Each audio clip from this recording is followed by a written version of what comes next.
Bonjour tout le monde, nous sommes le mercredi 27 avril, là, il est 8h52, donc ouverture des marchés dans 8 minutes avec la poursuite des publications qui sont dans l'ensemble plutôt bonnes, qui dépassent les attentes pour la plupart. Hier, on a Microsoft qui a sorti des résultats assez solides, qui a dépassé les attentes, notamment sur le bénéfice par action.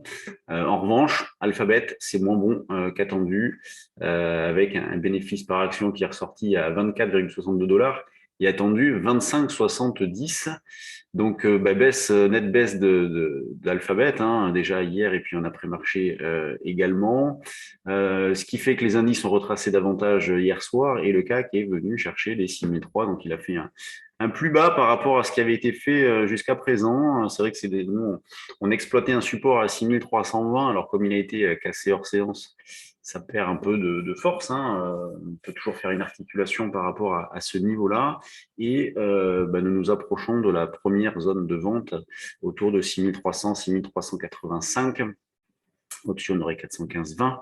Donc, des marchés qui continuent de souffler le chaud et le froid avec toujours la même ambiance de fond, énormément de menaces, mais des marchés qui tiennent bien et notamment un CAC qui tient bien.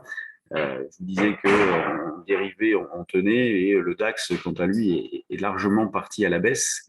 Donc, on est sorti par le bas de la zone d'évolution des derniers jours, alors que le CAC, pour l'instant, on est toujours dans ce rectangle entre 6300 et 6700. Donc on continue principalement de vendre sur des rebonds et notamment 80-85 pour ce début de séance, au-dessus ça serait 415.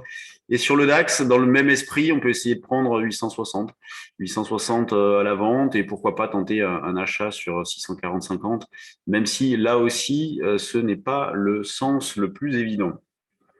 À la rigueur, si vous voulez tenter des rebonds, achetez des calls. L'eurodoll continue de s'enfoncer. On est sur les plus bas de 2020, donc même en dessous, puisque c'était un 0,635, me semble-t-il. Là, on est légèrement en dessous. Donc là, c'est pareil, on exploite toujours un biais baissier. On cherche à vendre sur des rebonds. Quoi proposer comme niveau ce matin? Bon, c'est pas facile, dans la mesure où ça dépend un petit peu du degré d'agressivité des uns et des autres. Un 0,655, ça serait le plus proche. Vous avez 85 et puis éventuellement le pullback ici. Bon, pour l'instant, je suis placé plutôt là, un petit peu loin, 0,697. On verra.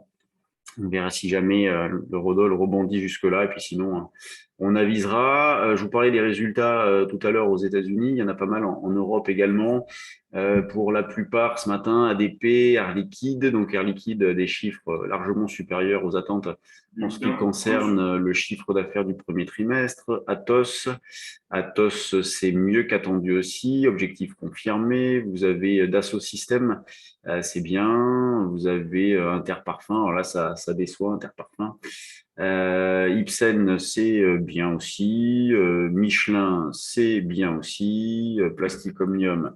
Oui, il y en a pour certains, je les découvre en même temps que vous. Donc, ouais, Plastic Omnium, c'est un petit peu inférieur aux attentes. Schneider, c'est bien aussi. Vous voyez, donc on est vraiment dans la continuité de ce qu'on a connu jusqu'à présent, des résultats qui sont tout à fait satisfaisants et pour la plupart supérieurs aux attentes. C'est vraiment la macro, parce que la micro, elle, est au rendez-vous, c'est la macro qui pose problème et la géopolitique. Voilà ce qu'il y avait à dire sur les marchés ce matin. Sur ce, bonne séance et à demain.